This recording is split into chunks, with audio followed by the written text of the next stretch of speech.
Bom, meu nome é Emílio Meyer, eu sou professor de Direito Constitucional. Vocês vão ser mais uma vez confrontados com mais um professor de Direito aqui hoje. Sou professor lá da Faculdade de Direito, então, da UFMG. Estou nesse projeto aí com o professor Thomas, né?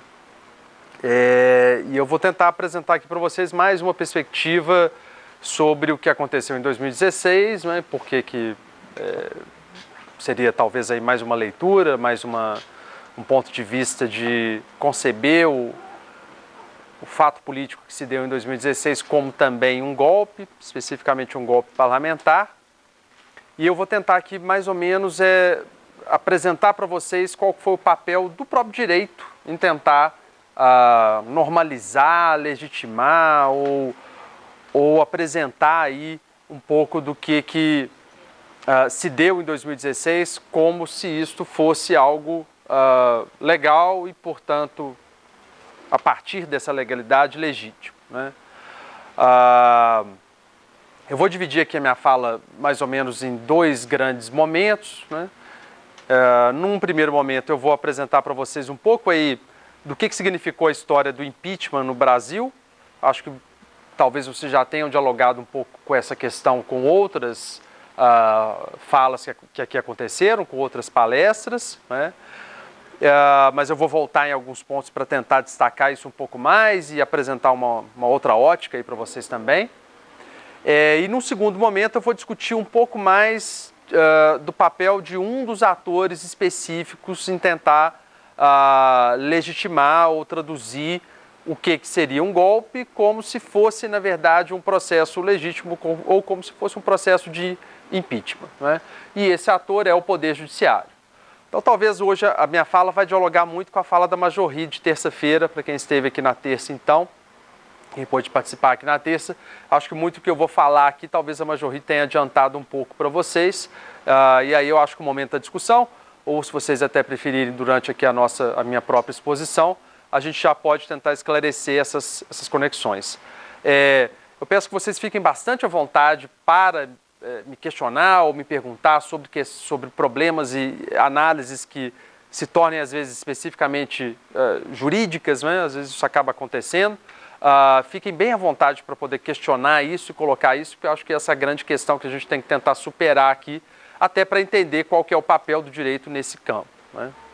E aí, antes de falar da primeira grande parte, de fazer esse retorno, quase que uma certa, vamos colocar assim, navegação histórica, sem linearidade, mas uma navegação histórica naquilo que significou o impeachment na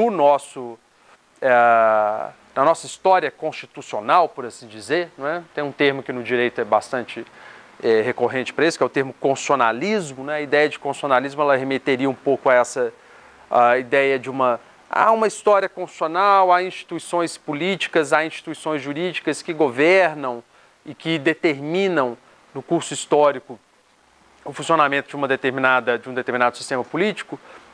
Se a resposta é positiva, talvez eu possa dizer que aquele Estado tenha, então, um determinado constitucionalismo, um tipo de constitucionalismo. E a gente vai tentar apresentar aqui, na verdade, até manifestações aqui, formas que vão apresentar ou vão trazer para vocês outros modelos de constitucionalismo, né? O Brasil aqui, na verdade, ele até não fica propriamente numa tradição específica, ele enfrenta diversas espécies do que a gente poderia chamar de constitucionalismo. E alguns até vão dizer, olha, talvez a gente teria até problemas para dizer que nós teríamos um constitucionalismo. Se a gente verifica a nossa história política, a gente vai perceber que há um papel imenso da comunidade jurídica nessa história política, né? Esse papel que é um papel muito grande, eu acho até que é um papel indevido, né? A comunidade jurídica exerceu um protagonismo, se inseriu e participou da nossa história política, às vezes, né, diretamente com presidentes da República com formação jurídica e às vezes indiretamente atuando de uma maneira bastante censurável para poder dizer que determinadas situações que às vezes estavam muito escancaradas como ilegítimas, elas poderiam se legitimar pela própria o próprio verniz de legalidade que o direito poderia dar. Então isso acontece recorrentemente e há um problema grave em relação a isso. A gente pode associar esse problema a diversas questões mais amplas da nossa sociedade, né? A nossa formação bacharelesca, a ideia de que o bacharel tem um papel, em direito tem um papel importante na sociedade, a formação cada vez aí mais industrial de novos bacharéis em direito, e o pior, talvez aí mais recentemente, uma formação industrial, de fato numa escala industrial, mas também numa lógica industrial, né, em que você vai ter quase que aí uma enxurrada de novos bacharéis com uma formação muito técnica, mas pouco reflexiva, pouco crítica, e isso vai ter reflexos, vai ter consequências muito danosas para a própria política, principalmente hoje, né? Eu acho que a gente pode apresentar alguns exemplos disso logo em seguida. Então, esse papel exercido pela comunidade jurídica e a questão de como o direito pode ser instrumentalizado dessa forma, isso não é novidade também no caso brasileiro, né? Claro que isso é parte da própria história e da formação mesmo de outras comunidades políticas. Se a gente pega, por exemplo, Weimar, né? O período que se seguiu de 1919 até 1933 na Alemanha, a gente tem um papel muito importante exercido pela comunidade jurídica lá, tentando de alguma forma conformar a política, e a gente tem também o inverso, a utilização de institutos jurídicos para legitimar também situações de exceção, né? Claramente situações de exceção. Mas nem mesmo o regime implantado a partir de 1933 lá, ele deixou de considerar a importância disso, deixou de dizer, olha, talvez a gente precise socorrer do direito e a gente pode se utilizar desse direito, às vezes, de uma forma até a atingir finalidades políticas que não vão ser propriamente as finalidades políticas que o próprio direito protegeria, né? Você pode utilizar o discurso jurídico, então, justamente para alcançar uma finalidade contrária àquela que o instituto jurídico se propõe. E isso, no caso do impeachment brasileiro, aparece de uma forma muito clara, né? Olha só, vamos tentar aqui, eu vou tentar problematizar para vocês aqui, está um pouco pequeno ali na exposição, mas vocês vão ver que vai ficar um pouco maior, mas a ideia é que há uma conectividade ali entre determinados momentos históricos. Eu vou repetir aqui, eu não estou tentando fazer uma leitura linear da nossa história constitucional, isso não pode ser feito, seria um pecado, né, na verdade, mas eu vou mostrar para vocês que essa comunidade jurídica teve um papel importante em certos momentos e tentou dar leituras que às vezes se repetem nessa tentativa de dizer, olha, estamos aqui promovendo uma legitimação do processo na forma como ele vem acontecendo. Às vezes essa legitimação ela é anterior, às vezes ela é contemporânea, acho que em 2016 essa tentativa ela foi feita, né? Às vezes ela é posterior, né? Acontece um golpe e depois nós chegamos então com os livros, nós chegamos depois com as leis e dizemos que o que aconteceu anteriormente é legítimo. Tem há uma forma interessante de problematizar isso, que seria a seguinte. A gente tem algumas leituras, no caso brasileiro, do que aconteceu, próximas da leitura que o professor Andítias fez aqui. Vocês tiveram aqui uma fala, uma palestra com o professor Andítias, não tiveram? Logo no início, né? O professor Andítias, né, ele tem uma leitura importante, que vai beber muito lá no Agamben, vai beber na leitura que o Agamben faz do próprio Schmitt, que vai enxergar, não é, o estado de exceção como algo ubíquo, vamos colocar assim, né? Algo que está presente hoje, cotidianamente, na nossa vida social. Eu acho essa leitura bastante interessante, acho essa leitura importante, mas acho que ela peca por esconder o potencial que nós podemos obter do direito, né?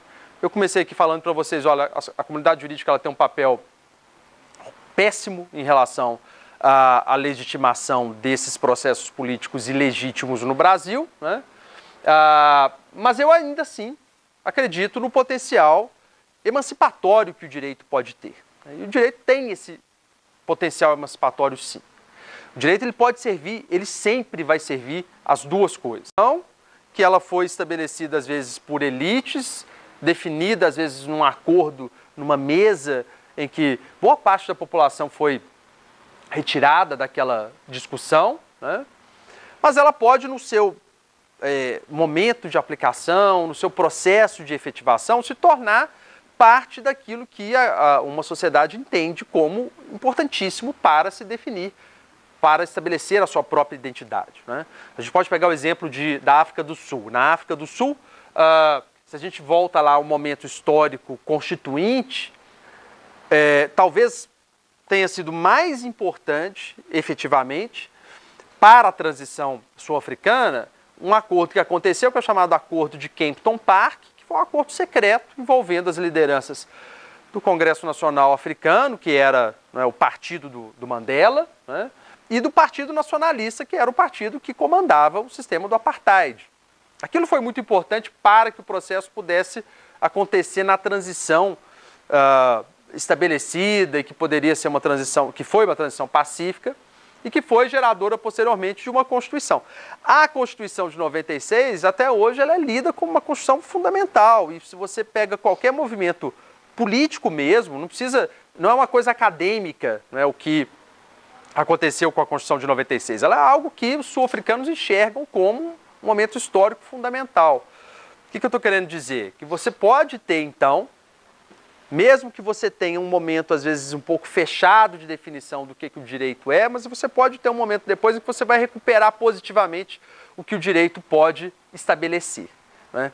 E quando você enxerga o estado de exceção como a universalidade, você diz que esse papel do direito não serve para nada. Que o direito é só o acordo de elites, né?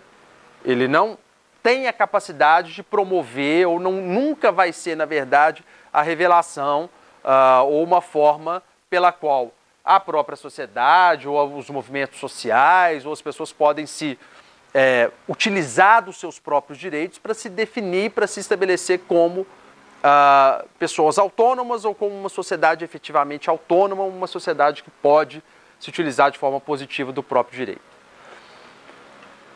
Uma leitura que tenta dizer, olha, talvez, olha, a gente não consegue escapar de uma tensão específica, e essa tensão vai estar sempre presente para o direito, né? Essa leitura vai aparecer num outro autor, que é o Habermas. O Habermas acha que existe uma tensão que é inescapável ao direito. Essa tensão ele vai chamar de tensão entre faticidade e validade. O que ele quer dizer com isso? Quer dizer o seguinte, olha, de um lado, existe algo, que ele vai chamar lá da faticidade, né, que é o fato de que o direito, que é a perspectiva, na verdade, de que o direito tem que se impor coercitivamente. O direito ele se impõe de forma coercitiva. Ele não é como a moral, ele não é como a ética, ele precisa de um aparato estatal, ele precisa da polícia, ele precisa dos juízes, ele precisa do oficial de justiça para que ele se coloque de forma determinante. Isso é parte do sistema do direito, o Habermas vai dizer. Aí é que vem a questão para nós, que é uma questão primordial, é uma questão que dialoga com o golpe de 2016, o golpe parlamentar de 2016, mas é uma questão que dialoga muito com o que nós vivemos hoje no Brasil e no mundo. Será que o direito só pode ser isto? O direito ele pode se traduzir cruamente apenas nesta faticidade, na imposição coercitiva, na coerção? Facilmente vocês vão dizer que não. Se o direito é só coerção, uma coisa talvez aí moderna, né, que a gente poderia dizer, pós-revolucionária, está faltando nessa manifestação. O direito não pode ser apenas coerção, porque se o direito for só coerção, esse direito é um direito ilegítimo. O direito precisa, ao mesmo tempo em que se impõe coercitivamente, ele precisa dar espaço para que as pessoas obedeçam ao direito de forma legítima, porque elas acreditam que o processo de formação daquele resultado jurídico, de uma lei, de uma constituição, de uma decisão judicial, foi um processo legítimo. Se o direito é só faticidade, esse direito ele é ilegítimo. Ele precisa, ao mesmo tempo, ser faticidade e atender também a uma demanda por validade. Então, assim, tentando traduzir a frase do Habermas aí, a frase dele, a ideia central dele é essa, olha, o direito deve manter a tensão entre faticidade e validade. Ele não pode ser só faticidade. Se ele for só faticidade, nós vamos obedecer o direito o tempo todo, cegamente, porque existe alguém, o guarda da esquina, ou um torturador, ou um policial, ou um juiz inescrupuloso que pode a todo tempo nos punir por não obedecer o direito. Mas ele não pode ser só isso. O direito tem que ser também validade. É preciso que o direito dê um espaço, deixe um espaço pelo qual, apesar de eu me sentir não convencido plenamente por aquela decisão tomada naquela determinada sociedade política, eu vá acreditar que aquela decisão foi uma decisão tomada conforme o direito, tomada de forma legítima. Esse é o campo da validade. Eu preciso ter essas duas coisas equacionadas. A faticidade e a validade, elas vão ser sempre mantidas. Eu não posso também dispensar a faticidade. Se eu dispensar a faticidade, eu não estou falando mais de direito. Se eu disser que todas as pessoas podem... Olha, nós só vamos ter aqui na nossa organização política, vamos imaginar que a gente tem uma sociedade aqui com as pessoas que estão aqui hoje nessa nossa discussão hoje. Se a gente criar essa sociedade e disser, olha, tudo bem, todo mundo aqui só obedece às regras nas quais vocês de fato, né, acreditem, concordem plenamente. E se vocês discordarem de algumas dessas regras, vocês podem descumpri-las. Fatalmente, essa sociedade não vai funcionar bem. É preciso que nós tenhamos, então, o campo da faticidade ali atuando. É preciso que essas duas coisas tentem andar juntas. Eu vou ver se, ao longo da minha explicação, isso se torna um pouco mais claro. Mas o que eu estou querendo dizer para vocês é que o direito ele tem um potencial emancipatório, mas ele não pode deixar de lado a sua força coercitiva. Ele tem algo de coerção que é importante. Dá para a gente tentar trabalhar com as duas coisas ao mesmo tempo? Dá para a gente achar que essa coerção pode ser instrumentalizada a bem do interesse de pessoas autônomas, de uma sociedade autônoma? Eu acredito que sim. E aí, a gente tenta voltar um pouco mais nisso para entender o que isso tem a ver com a própria ideia de impeachment. Eu não sei se alguém voltou aqui para vocês ou se discutiu a formação e a própria origem do processo de impeachment. Provavelmente sim, né? Vocês já enfrentaram isso. Eu vou mencionar aqui muito rapidamente como que isso se deu. Existe uma leitura, que é a leitura de um professor da USP, chamado Rafael Maffei. Né? O professor Maffei tentou dizer, olha, o que fez com que de fato nós optássemos pelo impeachment aqui no Brasil? O impeachment como instituto, vocês já sabem, ele apareceu lá na Constituição de 1891. Na nossa primeira Constituição republicana, ela já falou no processo de impeachment. A gente tem que lembrar que essa Constituição teve uma forte inspiração norte-americana, estadunidense. E isso é fundamental para compreender o que o impeachment deve desempenhar no nosso contexto, né? A que ele deve atender. Só que, em 1950, houve um debate, uma discussão, né? Na própria Constituição de 46, houve uma discussão, né, sobre como tratar da questão do impeachment e se, de fato, nós não deveríamos optar por um regime diferente, que seria o regime parlamentarista. Nós não optamos pelo regime parlamentarista, nós mantivemos o sistema presidencialista instituído em 1891, repetido em 1934, na Carta Autoritária de 37 e, né, então, mantido com a Constituição de 46. Mas havia um convicto parlamentarista no Brasil, né, um representante no Congresso Nacional, que era o Raul Pila, que achava que a gente deveria implementar o parlamentarismo aqui no Brasil. E esse debate reaparece depois da Constituição de 46, lá no ano de 1949. O estabelecimento de um regime parlamentar aqui no Brasil não se deu nessa década de 40. Mas o Raul Pila conseguiu uma pequena vitória. Quando ele fez aprovar um projeto de lei, né, que se transformou numa lei, que viria a regulamentar o processo de impeachment no Brasil. Essa lei é a Lei 1079 de 50. Então, a gente tem a Constituição de 46, as constituições são a base das ordens jurídicas, né? Ela é a norma que ocupa o ápice de um ordenamento jurídico. A Constituição de 46 fala em impeachment, mas ela diz que é necessário uma lei regulamentando, dizendo como esse processo vai acontecer. Essa lei veio e foi a Lei 1079 de 50. Foi uma lei, então, que veio a se estabelecer o processo de impeachment de uma forma que ela tivesse a ver mesmo com o sistema presidencialista? Não. O Raul Pila fez, então, uma proposta de um projeto de lei que pudesse trazer ali uma aproximação do regime parlamentarista para o regime presidencialista. Então, a lei, que é a lei vigente até hoje, ela tenta fazer ali quase que uma simbiose entre o regime presidencialista e o regime parlamentarista, o que vai ser um problema, né?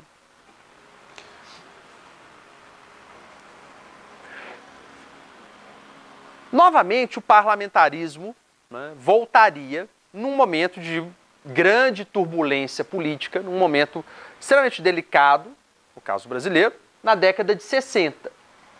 Nós sabemos, então, que a renúncia de Jânio Quadros fez com que um golpe, né, um efetivo golpe, travestido de emenda constitucional, e aí vem o direito, né, tentando ali de alguma maneira legitimar aquilo que é ilegítimo, né, que foi a emenda constitucional número 4 de 1961. O que essa emenda constitucional fez? Todos nós sabemos que João Goulart, então, só pôde assumir a presidência da República se ele, de fato, não fosse o presidente da República que a Constituição de 46 desenhava. Quem era o presidente da República que a Constituição de 46 desenhava? Era o presidente da República no formato norte-americano, no formato estadunidense. É aquele que, de forma unipessoal, congrega as funções de chefia de Estado e chefia de governo. Setores, então, mais conservadores no Brasil naquele momento, conservadores é até complicado. Hoje eu estava lendo uma distinção interessante de dois autores norte-americanos, na verdade de uma autora norte-americana chamada Karen Stenner, em que ela vai dizer o seguinte: olha, na verdade a gente pode pegar o conservadorismo e partir o conservadorismo em três fatias. A primeira fatia seria a fatia do conservadorismo laissez-faire. O conservadorismo laissez-faire não é tão problemático porque ele abarcaria os liberais e os libertários, que teriam problemas em relação à atuação do Estado perante a economia, mas que poderiam ser distintos de outras duas facções. Haveria ainda o conservadorismo do status quo, que é o conservador que quer manter as coisas, que prefere manter, então, um determinado status quo e ser avesso a mudanças, não é? Mas que não necessariamente é um sujeito que vê dificuldades na complexidade social. E, por último, nós teríamos o autoritarismo também como uma feição do conservadorismo. Esse autoritarismo ele tem problemas graves com a complexidade social. Se a complexidade social pode ser ela de orientação sexual, pode ser ela racial, pode ser ela política, ela começa a se tornar cada vez mais incisiva. O autoritário, então, vai ter problemas e vai reagir normalmente defendendo concepções unitárias de sociedade, dizendo, olha, não, a sociedade ela precisa ter um único modo de vida, ela precisa ter uma única forma de vida e essa forma de vida ela precisa ser defendida custe o que custar.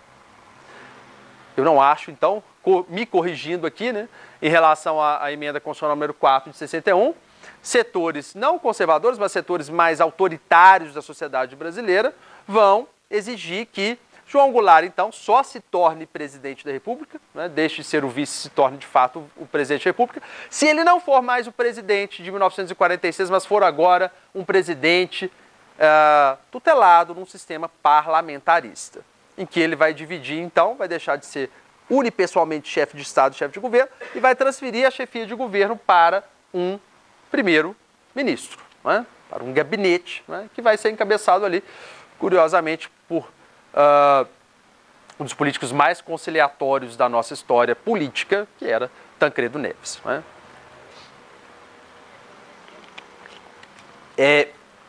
E aí a gente pode sim, de fato, ler essa imposição como um golpe. E é curioso porque isso vai soar muito mais como um golpe parecido com o golpe de 2016, porque se trata de um golpe parlamentar. Né? A natural afirmação da Constituição de 46 exigia que o João Goulart se tornasse presidente, no sistema presidencialista, e não algo, um arremedo de sistema presidencialista próximo de um sistema parlamentarista que não funcionava bem, que não se adequava bem à Constituição de 46 e que era, na verdade, uma solução para tentar impor, na verdade, aquilo que esses setores autoritários da nossa sociedade queriam naquele momento, ladeados ali por estamentos como os próprios militares, que vão ter um papel fundamental aqui. Nós sabemos que em 1963, então, uma outra emenda baseada num plebiscito, em que 80% da população se posicionou pelo presidencialismo tradicional, vai voltar com o sistema anterior, sem que ela seja capaz de frear esse crescimento do autoritarismo do Brasil naquele momento. Né? Essa mesma autora, Karen Stanner, né, ela tem estudado muito a formação do autoritarismo no mundo como um todo, né, e tem se dedicado também a compreender como que esse autoritarismo tem crescido nos últimos 2, 3 anos, que é um movimento, de fato, muito grande. E como que esse autoritarismo pode se associar a um populismo de ultradireita. Nessa associação que ela faz, ela vai observar o seguinte, olha, o autoritarismo ele costuma ser pressionado também pelo que ela vai chamar ali de uma pressão mesmo normativa. Se para o autoritarismo é importante que haja unicidade dentro da sociedade, unicidade de modos de vida, sempre que houver algum fator que comprometa essa unicidade, normalmente o autoritarismo, então, que na visão dela permanece latente na sociedade, pelo levantamento que ela faz e por pesquisas empíricas que ela faz com outro professor norte-americano chamado Jonathan Haidt, ela observa que cerca aí na França, nos Estados Unidos e no Reino Unido, né, ela está estudando 3 fenômenos: a eleição do Trump, o Brexit e o crescimento eleitoral da Le Pen na França. E ela vai dizer o seguinte, olha, nos 3 casos, há um autoritarismo latente em pelo menos 1/3 dessas 3 sociedades. Nos levantamentos que ela faz, nos surveys que ela faz, ela consegue identificar que esse autoritarismo fica lá na casa de 1/3. Ele permanece latente, ele não some. Né? Isso é importante para nós aqui, para a gente poder pensar que essas questões, elas... Não dá para dizer que o estado de exceção, ele acontece, ou que o estado de exceção é a regra. Na verdade, as pessoas, elas aceitam, de certo modo, que o autoritarismo ele permaneça, de uma certa maneira, latente. Ele pode, às vezes, aparecer de uma forma mais incisiva nesses momentos em que há uma pressão normativa. A pressão normativa pode acontecer porque as pessoas se sentem desiludidas com os políticos que ocupam o executivo ou o legislativo, ou porque as pessoas começam a tornar cada vez mais díspare e conflituosa a própria opinião pública, ou porque a polarização cresce cada vez mais. Vários são os fatores que podem fazer com que essa pressão normativa cresça, e aí o autoritarismo deixe de ser latente e se torne mais incisivo. Esse autoritarismo ele pode crescer, ele tem crescido vertiginosamente em inúmeras sociedades hoje no mundo. Então, não é algo, não é só algo tupiniquim, não é uma jabuticaba nossa, né, para usar uma expressão que foi lembrada hoje, infelizmente. Esse autoritarismo atual, né, ele é algo que tem se tornado cada vez mais recorrente na Hungria, na Polônia, nos Estados Unidos, na França, na Inglaterra. E aí eles estão tentando entender isso. E aí a gente pode perceber que esse autoritarismo latente nosso, talvez ele seja muito maior do que esse 1/3 do que foi aferido na pesquisa feita pela Sterner e pelo Haidt. E aí ele vai se tornar, então, algo bastante incisivo nessa década de 60. E o golpe de 64 vai ser justamente a forma pela qual a gente vai ter externado esse autoritarismo claro ou colocado às escâncaras, né, à luz do dia, de uma maneira bastante incisiva, de uma maneira bastante clara, mas acompanhando, né, algo que vinha como um movimento, acompanhando na verdade não, né, iniciando um movimento que vai se tornar regra na América Latina dali em diante. Em 64, então, esse golpe tradicional, o golpe dos tanques, né, o golpe que recorre à força bruta, né, de uma maneira direta, é curioso observar que nem mesmo ele coloca de lado aquilo que o Habermas está chamando de uma tensão entre faticidade e validade. O golpe de 64, como golpe, né, e como discurso daquele momento de 64, ele não se diz, à luz do dia, como golpe. Ele não se coloca como faticidade pura e simples, né? Ele vai tentar se dizer como parte, como atendendo também a essa tensão entre faticidade e validade.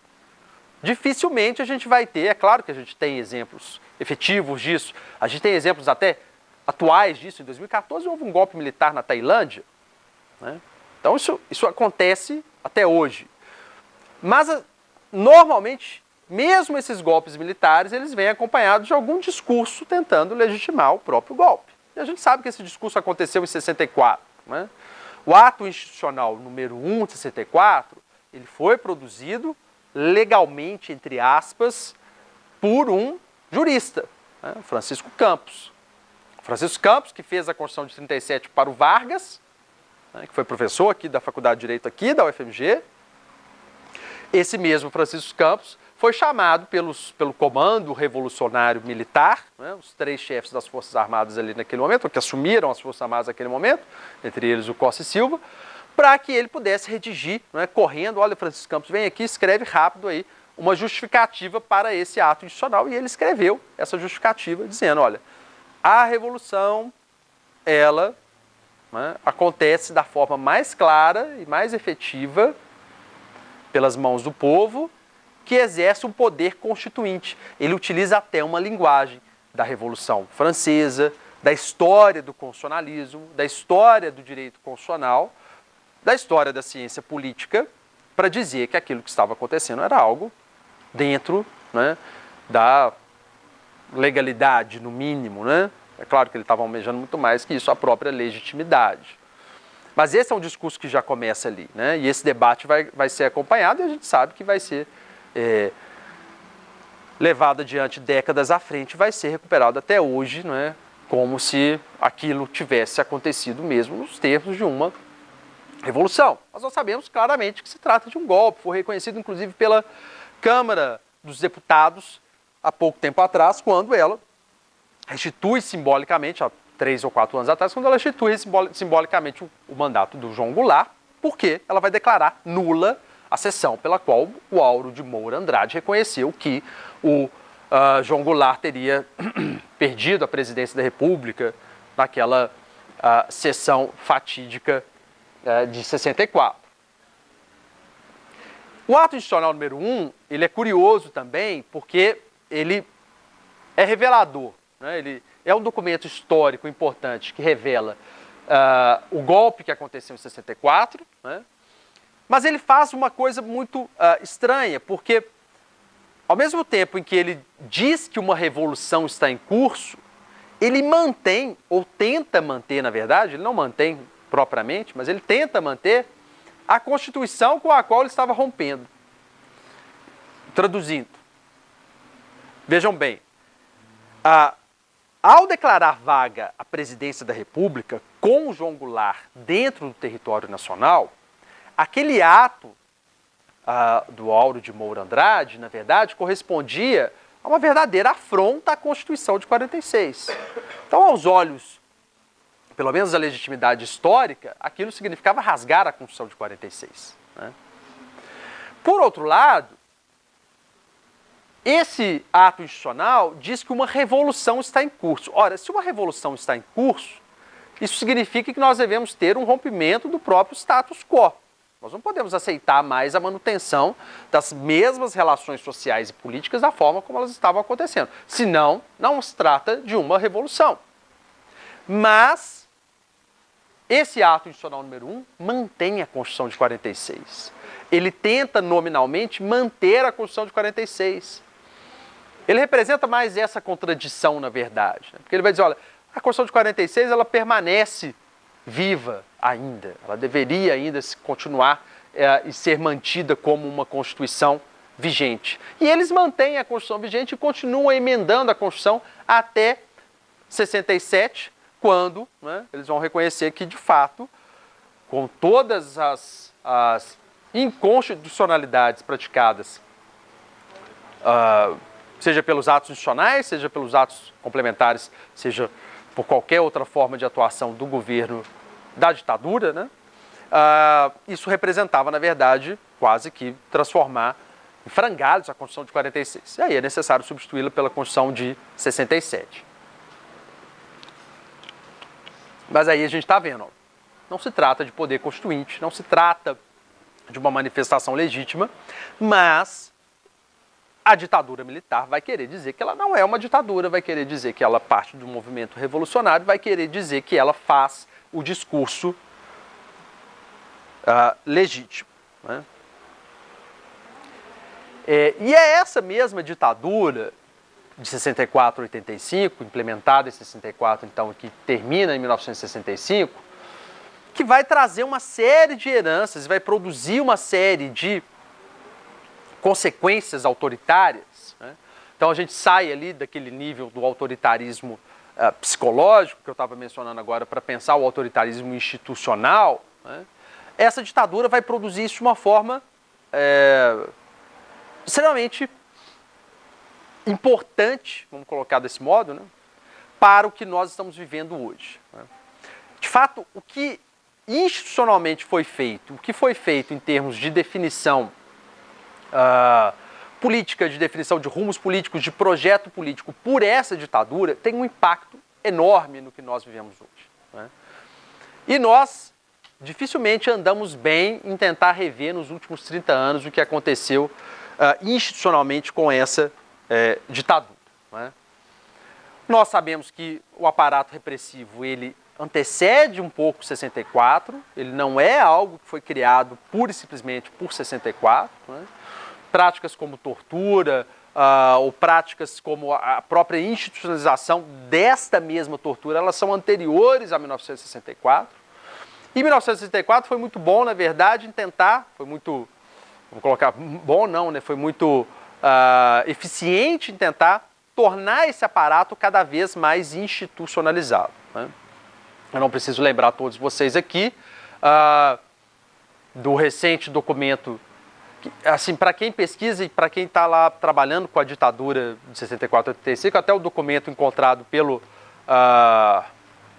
Matias, pelo pesquisador da FGV, Spector, né, pelo Matias Spector, ele aparece como algo fundamental, algo importante para se pensar o que a ditadura revelava, mas da lógica de quem trabalhou, quem conhece, né, o resultado dos trabalhos das comissões da verdade, daqui de Minas, a Comissão Nacional da Verdade, de outras comissões importantíssimas da verdade no Brasil todo, aquilo não é novidade. Né?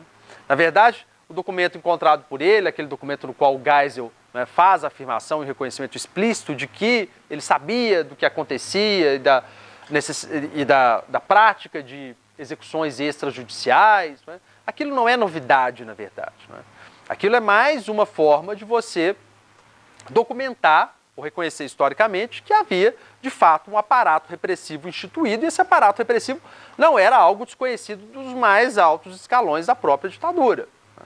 Muito menos o presidente da República. Né? Ele era algo, sim, reconhecido e entendido como importante. O próprio Hélio Gaspari já havia feito um reconhecimento disso lá em 2003, quando ele publicou lá a sua série As Ilusões Armadas. Tem lá um diálogo reproduzido do Geisel com o Dali Coutinho, que era o seu ministro do Exército à época, e ele dizendo, não, esse negócio de matar, eu sei que é complicado, mas às vezes tem que ser. Então ele reconhecia isso. Mas o documento talvez seja importante para que as pessoas, né, às vezes, possam crer mais claramente que, de fato, que o aparato repressivo existia, né? Talvez o que nós tenhamos revelado hoje em dia é que essa nossa latência autoritária, ela seja tão menos latente, mais expressiva, que as pessoas hoje achem no Brasil que isso não é problema. Essa que é a grande questão, né? De fato, as pessoas estão escancarando que isso pode não ser algo problemático e que as pessoas aceitam bem isso no Brasil, né? O que é grave, né? E triste. Na correlação com o sistema presidencialista, o que a gente vai perceber? A gente tem, então, um sistema ditatorial que vai centralizar por demais a figura, as competências na figura do presidente da República. Se trata de uma ditadura, não poderia ser de outra forma, né? Que vai, então, criar problemas para o sistema federalista brasileiro, que vai criar problemas para o sistema político brasileiro e que vai desafiar justamente a própria prática política no Brasil durante todo esse tempo, né? Então a gente tem inúmeras cassações de direitos políticos, a gente tem a instituição de um sistema bipartidário que vai criar uma oposição consentida, né, no MDB, e que isso vai ter consequências nefastas para o pluralismo político, né, e que vai ser tão estrategicamente pensado pelo sistema ditatorial que, ao mesmo tempo que se institui uma oposição consentida como o MDB, na hora de se desfazer a oposição consentida, isso vai ser feito no momento em que é possível pulverizar a própria oposição, é necessário pulverizar a própria oposição, né? E a transição, então, na década de 80 vai acontecer lá com aquele retorno do pluripartidarismo em 82 como algo importante e interessante para a própria tentativa de transição controlada feita pelos militares. Há uma literatura recente, né, que tem procurado demonstrar, isso é uma coisa curiosa, né, um levantamento feito por alguns cientistas políticos, né, um cientista político chamado Michael Albertus, né, e um outro cientista político de sobrenome Menaldo, que eles vão levantar o seguinte: olha, de 1800 até 2006, você consegue fazer um levantamento de cerca de 70% de constituições produzidas em momentos autoritários. O que eles estão tentando demonstrar? Estão tentando demonstrar que há um número muito expressivo de constituições que derivam de momentos autoritários e que são constituições também feitas ou costuradas por determinadas elites, que naqueles momentos autoritários estão projetando no momento democrático posterior a forma pela qual elas permanecerão no poder. A Constituição de 88 não é um exemplo bom disso, não é definitivamente, né?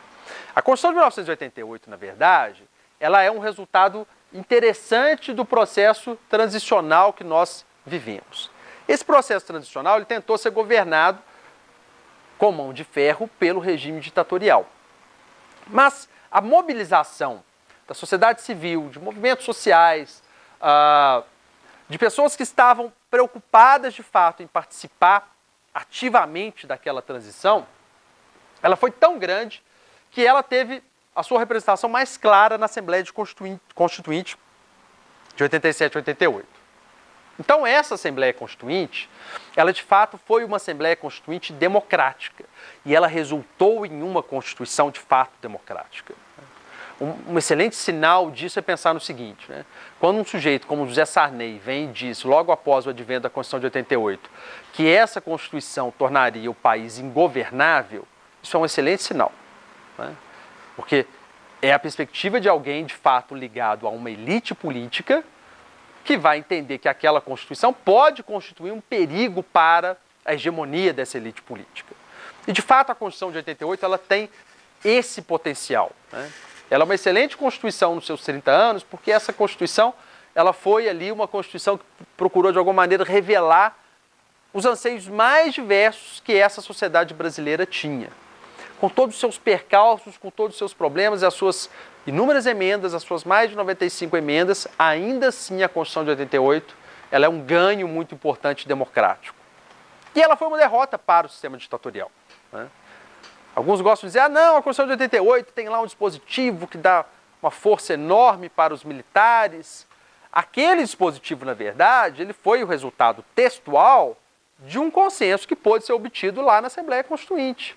Mas a forma como nós devemos lê-lo hoje é a forma pela qual, né, nós devemos reivindicar uma subserviência das Forças Armadas a um poder civil.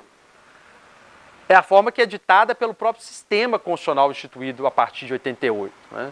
Ou seja, a gente pode interpretar essa Constituição, a gente deve interpretar essa Constituição não como uma Constituição, como resultado, né, de um plano elaborado pelos militares para se manter fortemente como uma elite política no país. Não. A Constituição de 88 tentou derrotar essa tentativa, e eu acho que, de fato, ela faz isso de uma maneira bastante incisiva. E aí o que a gente vai perceber? Essa Constituição de 88 novamente deu um não ao sistema parlamentarista. Um dos grandes defensores perante a Assembleia Constituinte de 87 e 88 foi Mário Covas. A sua proposta, né, que tinha alguns simpatizantes, ela foi derrotada na Assembleia Constituinte de 87 e 88.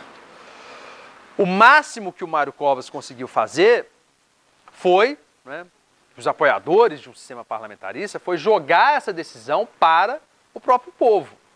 Duas questões extremamente graves que o povo deveria decidir. Qual sistema de governo, né, que nós deveríamos adotar e qual regime de governo deveríamos adotar.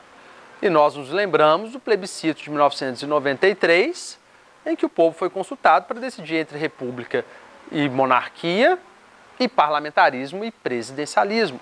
Novamente o povo decidiu pelo presidencialismo, né?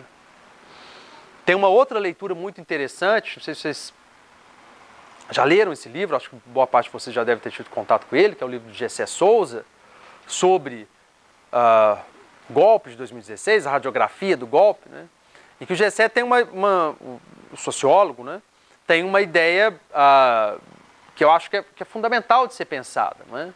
Toda vez que se novamente há uma discussão sobre parlamentarismo no Brasil, é porque se está querendo novamente retirar uma das grandes decisões que cabem ao povo, que é a decisão sobre quem é o mandatário desse povo, quem é o presidente da República, né? Tanto que, logo após o golpe parlamentar de 2016, já voltou lá o José Serra com essa proposta, com essa conversa, né?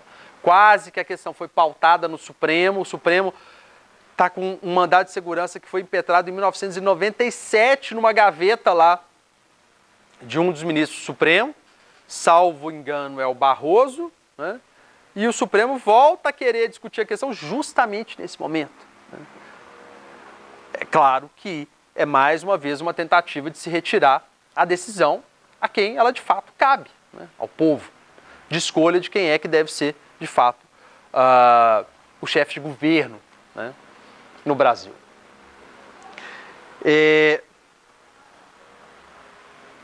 Bom, acho que vocês tiveram aqui uma aula aqui com o Adamor, e acho que ele discutiu com vocês uma questão importante aí, que seria como a gente deve pensar até sistemicamente a distinção entre parlamentarismo e presidencialismo, ou entre impeachment e voto de desconfiança. Essa distinção, de fato, ela importa. Eu não vou utilizar o mesmo pano de fundo teórico dele, não, mas eu vou voltar aqui numa distinção que é importante, porque ela passou a ser, de certa maneira, relativizada em 2016. Acho que todos, ou boa parte de vocês aqui, assistiu o documentário O Processo, né?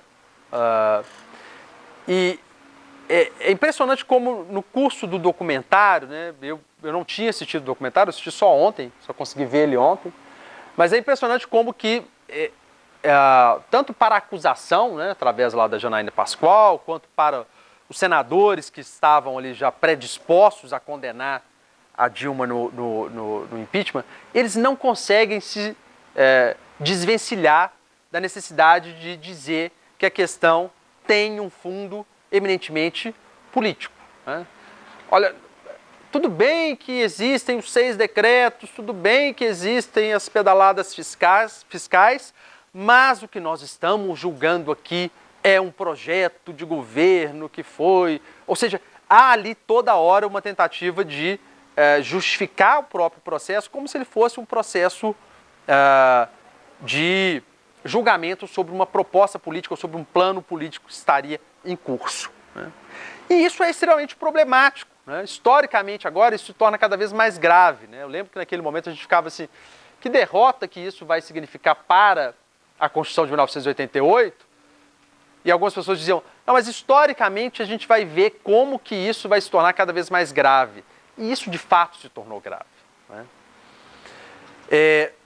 O processo de impeachment, curiosamente, ele não surge, a palavra impeachment, ela não surge com a Constituição de 1787 norte-americana. Ela aparece ainda na Inglaterra, né, antes mesmo da sedimentação, da formação do que se chama lá de soberania parlamentar. A soberania parlamentar ela tem uma gestação muito grande, né? O constitucionalismo inglês é um constitucionalismo histórico, ele leva anos aí para se consolidar. Mas o ano mais importante que a gente deve ter em mente, né, é o ano de 1689. A partir de 1689, aí de fato, né, o Conselho do Rei começa ali a ter a conformação de parlamento, começa a ser um parlamento de fato, né, que deveria de alguma maneira controlar a vontade régia, submeter então a vontade do rei, a soberania régia, a soberania parlamentar, que é algo que hoje se sacralizou lá, é algo que é sagrado para o Reino Unido, para os ingleses hoje. E aí, a partir disso, é que começa um debate sobre como deveria ser fiscalizada a atividade do rei. A soberania parlamentar, ela fica numa relação tensionada com a soberania régia. Por quê? Porque a soberania parlamentar ela é fundamental para definir o que é o direito na Inglaterra, o que é a Constituição inglesa. Mas ela também não é capaz de derrubar o próprio rei. Ela fica nessa relação de tensão por conta disso. Os ingleses até têm uma expressão para isso. Eles dizem, olha, há na Inglaterra uma Constituição mista. O que é a Constituição mista? É a soma da vontade do rei com a vontade do parlamento. Uma coisa controla a outra. Mas se o parlamento não pode, pura e simplesmente, né, a não ser numa revolução, como foi o caso de 1689, né, a não ser no caso de uma revolução, não é de se esperar que o parlamento pura e simplesmente derrube o rei. Mas ele pode controlar a atuação do rei via seus próprios representantes. O processo pelo qual o parlamento controlava o rei, através inclusive da demissão dos representantes do rei, né, daqueles que atuavam, que eram os ministros, entre aspas, do próprio rei, esse processo era chamado de processo de impeachment. Só que esse processo de impeachment ele foi cada vez mais, principalmente nos reinados do Charles I e do Charles II, ele foi se tornando cada vez mais um processo parecido com um processo judicial. Mas os representantes do rei levantavam, colocavam defesas e sustentavam a obediência a cartas como a Magna Carta de 1215, né, ao devido processo legal, a questões formais, né, que faziam com que o processo de impeachment se tornasse algo parecido com um processo judicial. E o parlamento não gostava disso, achava, olha, isso não serve. Então nós vamos fazer o seguinte, em 1706, o parlamento inglês, então, edita um ato e substitui o antigo processo de impeachment por algo que eles criaram, chamado de voto de desconfiança. O que eles estavam dizendo, então? O processo de impeachment, ele é muito rigoroso. Ele tem que ser algo que tem que ter uma acusação bem circunstanciada, baseada normalmente numa violação da lei. Não precisa ser sempre uma violação da lei, mas tem que ser algo muito claro e que tenha ali uma base sólida, uma base que seja uma base que demonstre que haja um ato grave praticado pelo representante do rei. Isso não serve para nós. Por quê? Porque nós vivemos um sistema de soberania parlamentar. Nós governamos com o rei. E ao governar com o rei, nós precisamos participar disso de uma forma pela qual, quando nós estivermos insatisfeitos, nós possamos trocar o governo. O rei vai ficar lá, né? Nós ainda vamos manter uma certa relação com ele, ele vai participar desse processo. Mas o governo precisa ser ditado pelo parlamento. E aí nós vamos precisar de um voto de desconfiança contra esses representantes que vão atuar muito mais em função do que o parlamento quer do que propriamente do que o rei quer. E o voto de desconfiança ele vai ter uma base que é uma base política. Ele não tem que ter uma base jurídica. O problema do voto de desconfiança é um problema com a má governabilidade. Ponto. Então não dá para dizer que voto de desconfiança é a mesma coisa que impeachment. Né? Quem diz isso, na verdade, está colocando abaixo uma diferença histórica de mais de 200 anos. Não estamos falando do problema da Constituição norte-americana, estamos falando de quase 300 anos de um constitucionalismo que começa lá na própria Inglaterra. Ora, era nisso que pensaram os norte-americanos quando criaram o sistema presidencialista. No sistema presidencialista, a lógica tem que ser outra. Nós vamos criar um sistema diverso do sistema parlamentarista. Montesquieu gostava de dizer o seguinte, olha, o que acontece na Inglaterra com a separação de poderes é tão, assim, difícil de ser reproduzido, funciona muito bem, mas é tão difícil de ser reproduzido que nós temos que pensar em lógicas que sejam lógicas diferentes para estados que funcionam de forma diferente. Ninguém tem a história constitucional inglesa para poder fazer que aquilo funcione bem. Né? Pensem bem, até bem pouco tempo atrás, até 2006, né, na Inglaterra, o que acontecia era o seguinte, toda a base dos três poderes estava no parlamento. O legislativo era o próprio parlamento. O executivo é ainda o próprio parlamento, porque o gabinete é formado com representantes do próprio parlamento. E a última instância do judiciário inglês, até bem pouco tempo atrás, 2004, na verdade, Constitutional Reform Act de 2004, a última instância era dentro do parlamento, era na Câmara dos Lordes. Era uma sessão, um pedaço da Câmara dos Lordes que fazia um julgamento final. Não sei se vocês lembram, alguns anos atrás, quando o Pinochet foi extraditado, né? Houve o pedido de extradição do Pinochet da Inglaterra para ser julgado na Espanha, na verdade, né? Não primeiramente no Chile, mas primeiramente na Espanha, pelo Baltasar Garzón. O pedido foi feito foi julgado pela Câmara dos Lordes, uma sessão judiciária da Câmara dos Lordes. Então, dava para reproduzir isso numa nação que estava começando, que estava ali criando uma nova Constituição em 1787? Não. E aí os norte-americanos fizeram uma outra engenharia constitucional, uma outra coisa. Nessa outra engenharia constitucional, o que eles fizeram? Criaram um sistema pelo qual fosse reservado ao chefe do executivo a garantia da estabilidade. Ele não poderia ser pura e simplesmente derrubado pelo Congresso Nacional. O Congresso Nacional ia funcionar numa dinâmica diferente.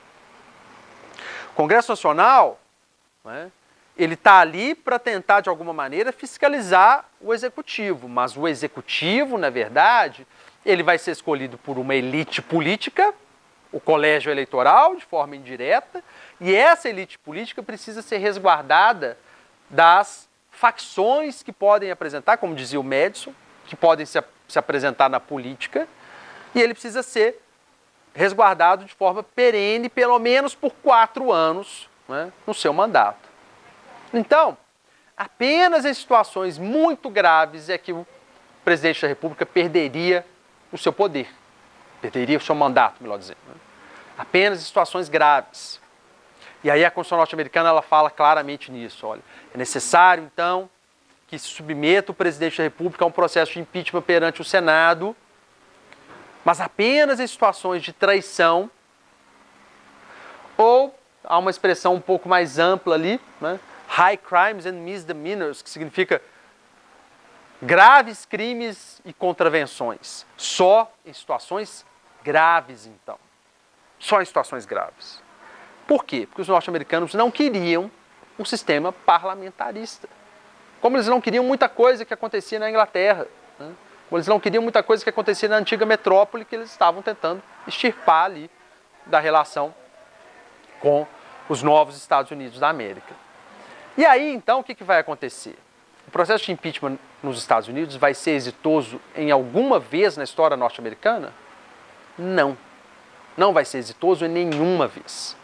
Nós temos o caso do Andrew Johnson, ali está errado, é 1868, né? Em 1868, um sujeito que vai enfrentar uma presidência turbulenta, pós-guerra de secessão, né, que vai ser acusado, curiosamente, de desobedecer a regras estabelecidas pelo Congresso norte-americano quanto à demissão de representantes,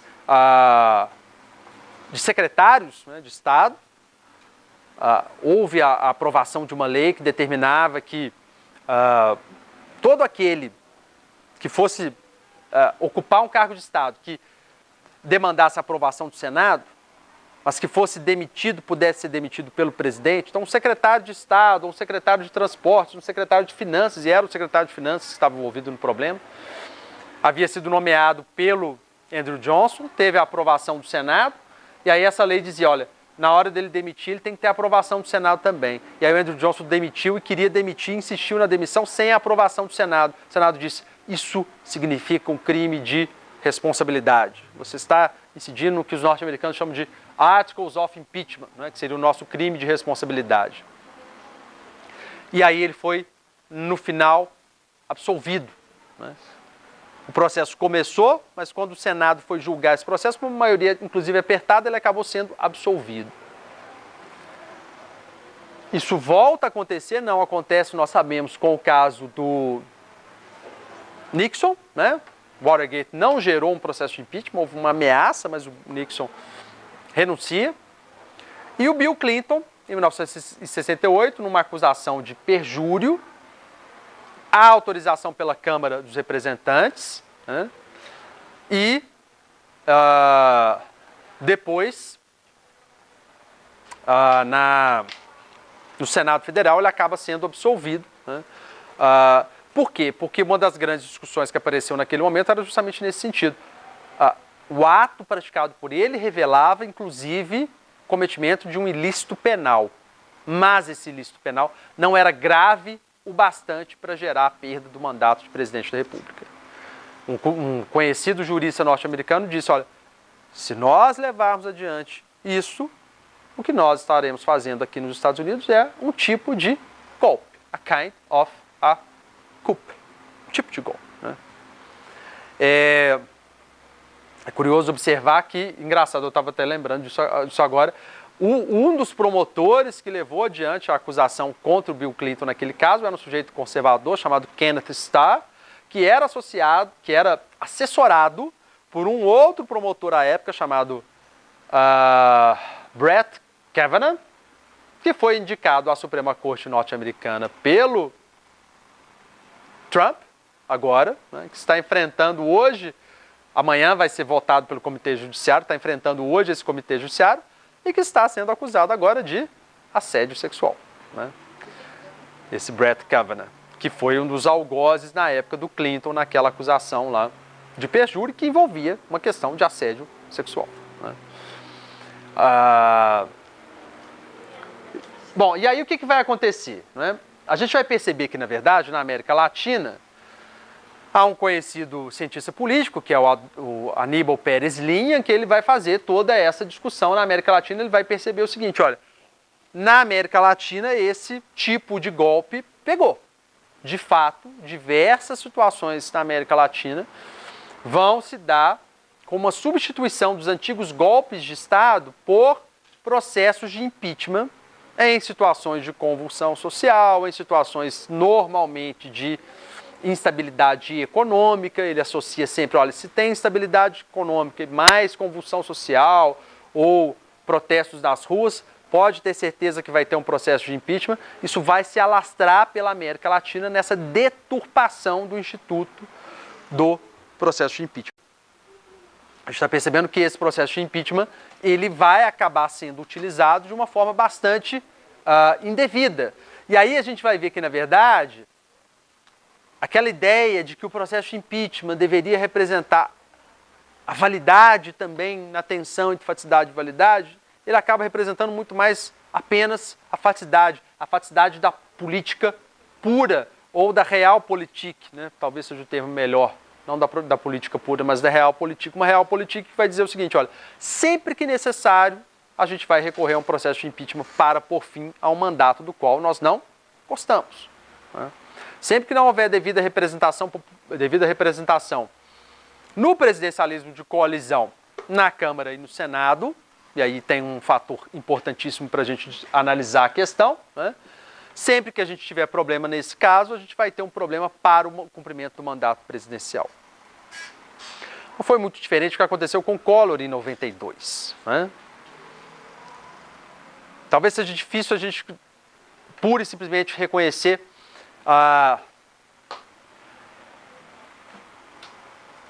o dolo, né, num golpe parlamentar em relação ao Collor. Né? Acho que o Collor talvez mereça aqui nesse caso o Collor mereça uma análise mais detida, tal qual essa análise que nós estamos fazendo aqui em relação ao processo da Dilma. Né? Mas o processo do Collor é um processo complexo também, é uma acusação também não das mais bem embasadas. Tanto que isso resultou na própria absolvição dele pelo Supremo Tribunal Federal, justamente pela ausência de provas no processo crime, no processo criminal, né, que ele veio enfrentar depois de deixar a presidência da República. Mas é um processo frouxo também. Né?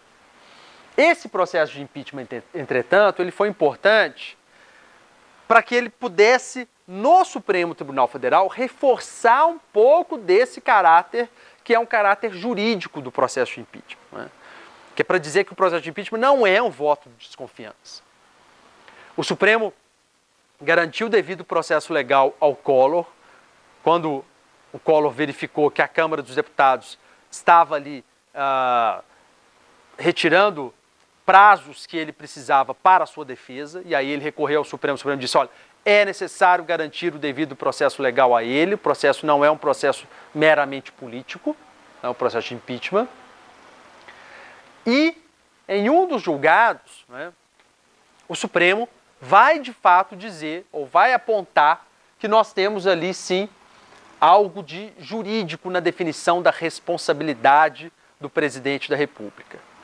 Por mais que se possa dizer que o julgamento feito pelo Senado é um julgamento político, e de fato ele é um julgamento político, se trata de um órgão político, esse julgamento político se dá sobre uma base jurídica. E isso é possível sim de ser obtido das decisões do Supremo nos mandados de segurança que foram impetrados pelo Collor à época. Mais simples, eu acho, né, e cada vez isso se torna mais cristalino, eu penso. O Barroso, o próprio Barroso, numa palestra de 2 dias atrás, aí já começou com uma história do tipo, olha, isso que nós estamos enfrentando hoje começou com o próprio processo de impeachment aqui no Brasil. Né? Eu acho que está cada vez mais difícil de reconhecer que esse processo de impeachment foi um processo efetivamente de impeachment. Né? E está cada vez mais difícil dizer que não se tratou de fato um golpe, e aí um golpe parlamentar. Né? Eu acho que a expressão mais... essa é uma expressão do próprio Aníbal Pérez Lima. Esse autor não reconhece que o que aconteceu aqui no Brasil foi, de fato, um golpe parlamentar, mas ele é o autor que dá nome a essa expressão, né? Essa expressão de golpe parlamentar. Mas a gente pode perceber isso. Né? Não basta que você siga um procedimento, que você garanta defesa, garanta devido processo legal.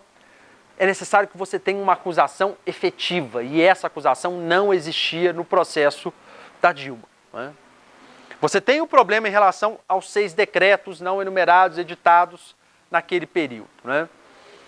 Aí tem toda a questão que não é devidamente observada pelos senadores à época. A autorização pelo Congresso Nacional foi de fato dada. O descumprimento da chamada meta fiscal, ele só poderia se cristalizar no curso do ano de 2015, com o fechamento do ano de 2015.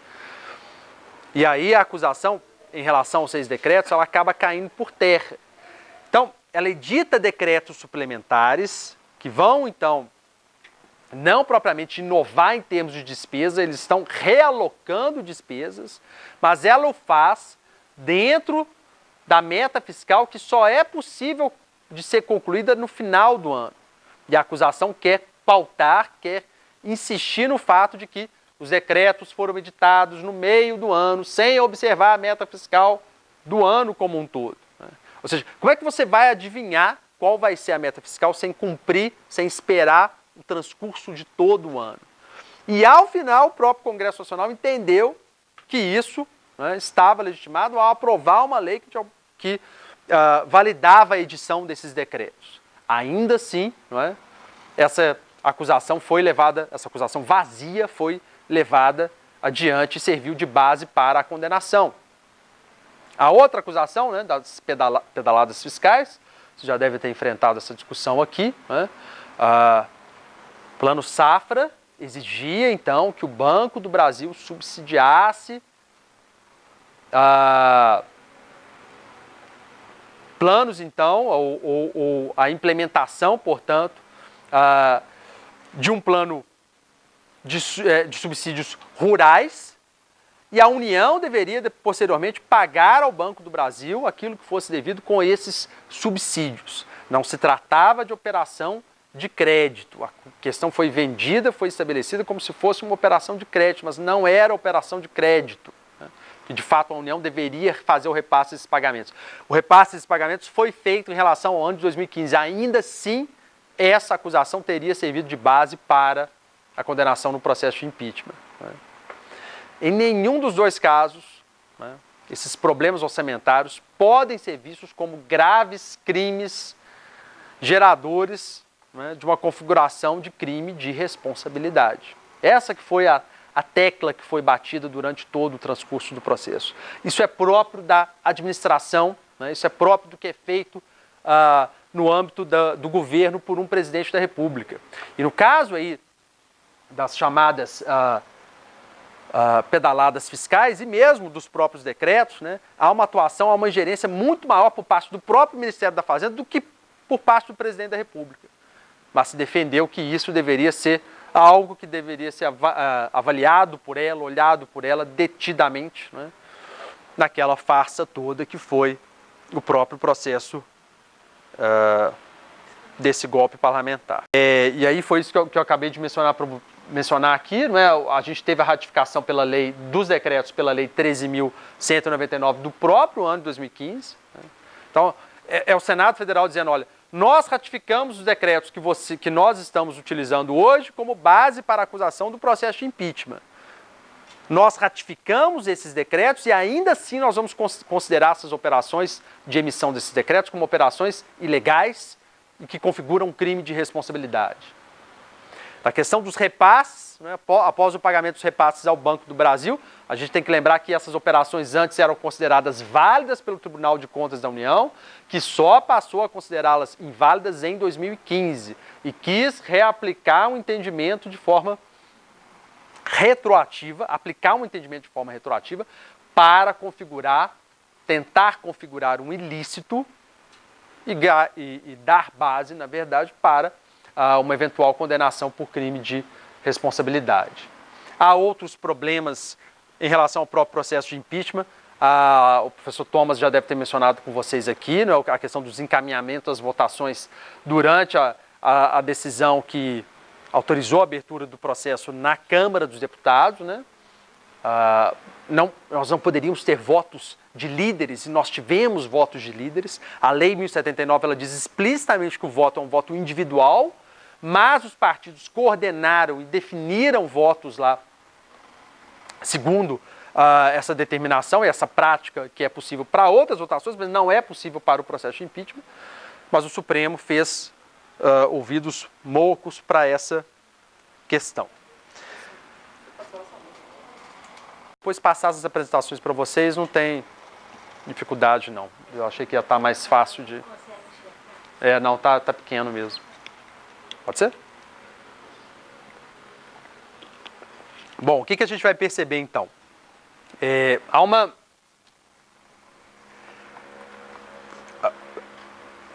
Desde 1891, talvez, a gente possa dizer que há uma história constitucional brasileira, ou até anteriormente, né? A gente não pode ignorar que há um papel importante na história constitucional desenhado a partir de 1824. Né? Mas 1891 é importante para poder pensar essa relação da nossa história constitucional com os próprios processos de impeachment. Né? O que eu acho que o que talvez seja mais importante de ser considerado aqui foi o seguinte, né?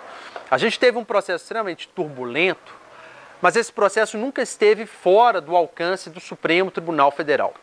Não faltaram mandados de segurança e outras ações ajuizadas no Supremo Tribunal Federal que pudessem, de alguma forma, discutir o que estava acontecendo aqui no Brasil, né?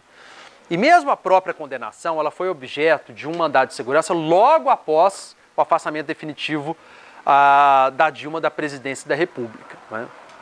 Esse mandado de segurança havia nele um pedido de liminar que foi indeferido pelo Teori Zavascki, o já falecido ministro do Supremo Tribunal Federal. Quando o Teori Zavascki indefere esse mandado de segurança, ele diz o seguinte, olha, se eu deferir esse mandado de segurança, se eu restituir a Dilma à presidência da República, eu vou causar uma situação de tanta e de tamanha turbulência às instituições republicanas, né, que dificilmente nós conseguiremos sanar isso no futuro, né? Como se nós já não tivéssemos passado pelo furacão que nós passamos e como se nós não fôssemos passar ainda por problemas de gravidade ainda maior, né? Aquela omissão, então, do ministro Teori Zavascki naquele momento, que ele nem quis, na verdade, transferir ao plenário, o Supremo instituiu uma prática de, ao invés de decidir determinadas questões monocraticamente, há inúmeras coerências nesse campo, né? Porque o Supremo vai lá e, em certas ocasiões, decide monocraticamente as questões mais graves que o Brasil pode estar enfrentando. Em outras ele diz, olha, vou jogar isso para o plenário. E em outras ele decide monocraticamente por omissão, como nesse caso, né, sem testá-las no momento de debate necessário no plenário, como eu acho que essa questão poderia ter sido colocada perante o plenário do Supremo Tribunal Federal. A questão não foi levada, o Supremo não colocou essa questão, a presidência da ministra Carmen Lúcia não colocou essa questão e provavelmente a presidência do ministro Dias Toffoli também não vai trazer esse mandado de segurança para julgamento. Até porque a relatoria do mandado de segurança passou para o ministro Alexandre de Moraes, que vai provavelmente engavetar esse processo por anos a fim. Então o judiciário teve um papel aqui bastante em relação ao processo de impeachment e ao cerne da questão, se havia crime de responsabilidade ou não, né? Eu não estou dizendo que o Supremo tem que dizer ou refazer o julgamento do Senado, mas o Supremo poderia ter dito se havia uma justa causa, se havia algo de fato que pudesse se assemelhar a um crime de responsabilidade para que o Senado pudesse prosseguir com o julgamento, né? E o Supremo não fez isso. O Supremo evitou esse tipo de julgamento, evitou esse tipo de questão. Mas mais importante do que isso é se a gente parar para analisar o papel do judiciário como um todo nesse campo. O judiciário brasileiro tem agido hoje muito mais como uma elite, né? O Gessé Souza ele faz até uma correlação interessante. Ele diz assim, nós hoje temos no judiciário brasileiro algo como a classe dos mandarins na China, né? Em que são pessoas, então, que estão colocadas como que fora da sociedade, né? Recebem salários e remunerações muito fora do padrão de igualdade que existe na sociedade brasileira, né?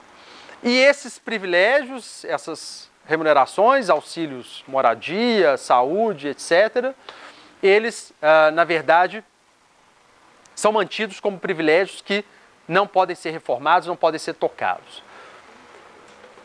Ao mesmo tempo, esse mesmo Poder Judiciário se mantém como guardião de uma determinada moralidade que deve ser como que imposta à sociedade como um todo.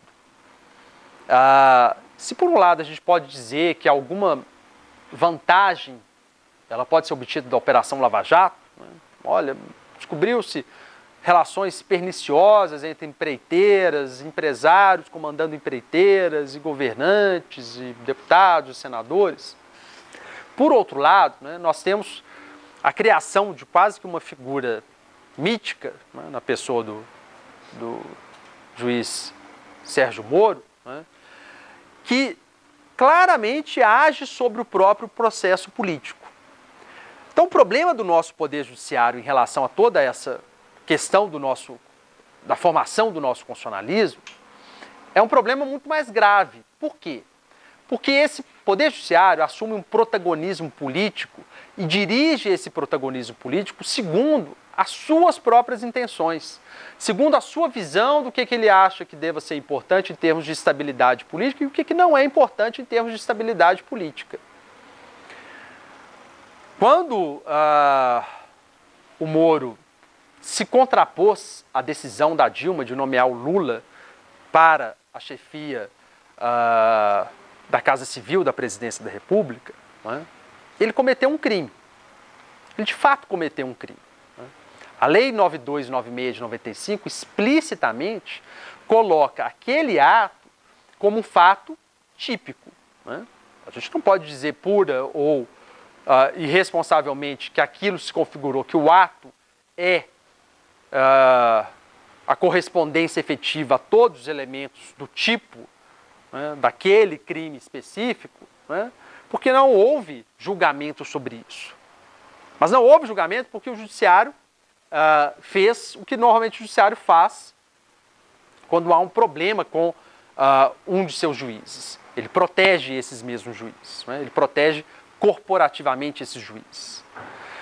A Lei 9296 de 96 é a lei que regula as chamadas interceptações telefônicas. E essa lei ela diz explicitamente que não é possível, ou que é, na verdade, um crime, que uma autoridade responsável pela guarda ou manutenção de uma determinada degravação telefônica, não é aquilo que a gente mantém registrado, que ela irresponsavelmente, não é, solte essas gravações, ou torne essas gravações públicas. Ela deve, se aquilo não é relevante para a investigação criminal, para o processo penal, ela deve descartar aquelas gravações em prol da preservação da privacidade dos envolvidos. E ali naquele momento a gente não tinha um problema só de privacidade de envolvidos, a gente tinha um problema quase que, sim, de segurança nacional e de preservação da competência do Supremo Tribunal Federal. Lembramos dos fatos, não é?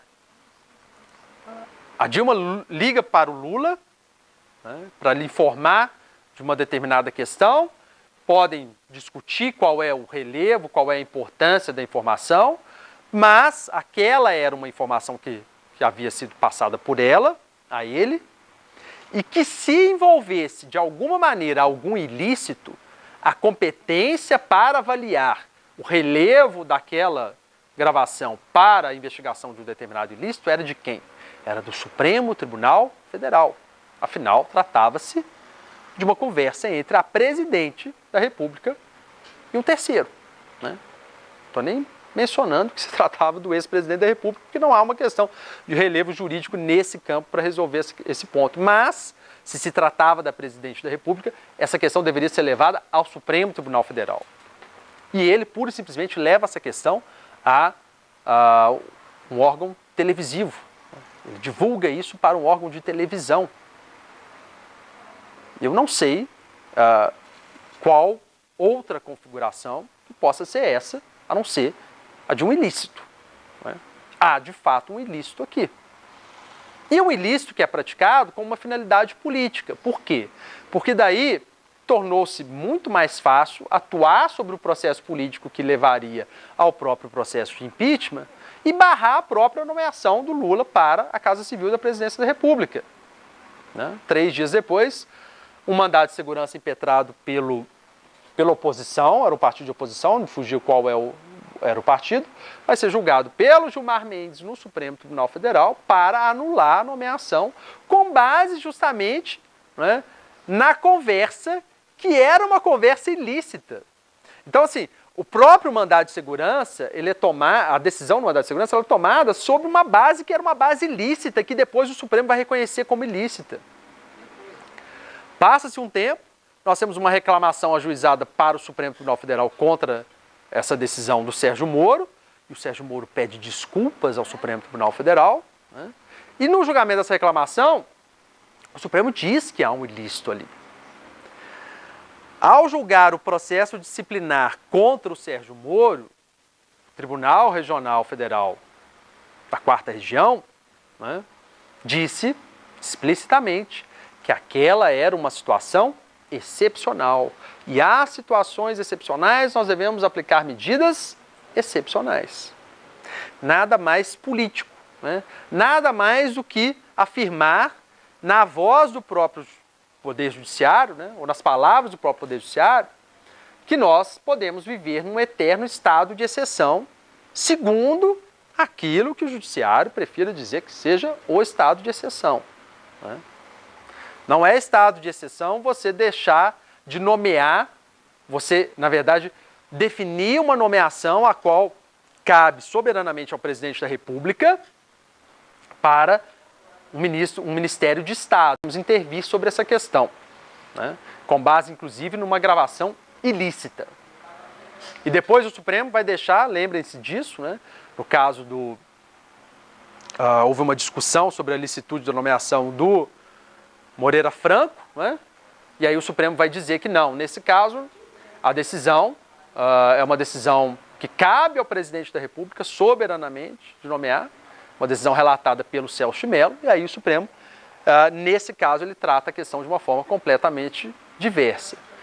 Então, o que a gente vai perceber é que escrevi um artigo publicado há pouco tempo atrás, em que eu vou tentar demonstrar como que não há qualquer capacidade de você ordenar claramente o que vem acontecendo de 2015 para cá. O problema começa lá com a prisão do Delcídio do Amaral, né? A prisão do Delcídio do Amaral, determinada pelo Supremo Tribunal Federal, ela foi sim uma abertura para essa, vamos colocar assim, para esse gerenciamento político por parte do Supremo da própria política brasileira, né? Aquilo ali foi um divisor de águas. Marcos Nobre coloca essa questão como uma questão fundamental para abrir a crise política brasileira de uma forma vertiginosa. Depois daquela decisão, em que o Supremo teve que fazer um certo malabarismo para justificar algo quase que injustificável, determinar a prisão num caso que não era propriamente um caso de um crime inafiançável, o Supremo teve que dizer que era inafiançável com base no dispositivo do Código de Processo Penal, inverter a aplicação, interpretar a Constituição segundo uma lei e não a lei segundo a Constituição, né? Aquilo já foi a abertura completa do Judiciário para essa efetiva politização da justiça, né? O Judiciário atuando segundo aquilo que um professor canadense chama de o gerenciamento das megapolitics, né, ou da política pura, ou da megapolítica, né, o Judiciário atuando nos níveis mais altos da política e gerenciando essa própria política. E aí o Judiciário vai passar a atuar nisso, e aí isso vai acontecer de uma forma depois ingovernável, né, com a própria decisão sem fundamento da condenação do Lula, né, com a manutenção da decisão pelo Tribunal Regional Federal da 4ª Região, com base em argumentos do tipo, se há suspeita, então é porque de fato cometeu crime, né, coisa que não tem o menor embasamento jurídico, né, e, posteriormente, com a relativização da presunção de inocência pelo próprio Supremo Tribunal Federal, uma das decisões mais frouxas que o Supremo Tribunal Federal já tomou nos últimos anos, né. E aí a gente pode observar isso, então, se a gente faz uma associação dessas terríveis decisões judiciais com a manutenção desse corporativismo, esse ideal corporativista por parte do Judiciário, nós temos um desastre total para o constitucionalismo brasileiro, né? E aí o impeachment tem um papel fundamental nesse campo, né? A gente não consegue separar uma coisa da outra. Então, eu encerro aqui dizendo, então, para vocês que talvez, né, os maiores protagonistas nesse processo de tentativa de legitimação daquilo que não pode ser legitimado sejam os próprios juristas no Brasil, né? A grande maioria deles. Não estou aqui desvalorizando, e eu me enquadro, né, no final nesse campo dos juristas que estão lutando pela democracia e pela manutenção da Constituição de 88, mas nós temos que fazer esse diagnóstico e reconhecer que a grande maioria são juristas conservadores, de formação técnica, pouco crítica, né, essa formação ela tem se mantido e se reproduzido, e ela coopera de uma forma muito perniciosa para o que acontece de pior na política brasileira, né? É isso então. Obrigado.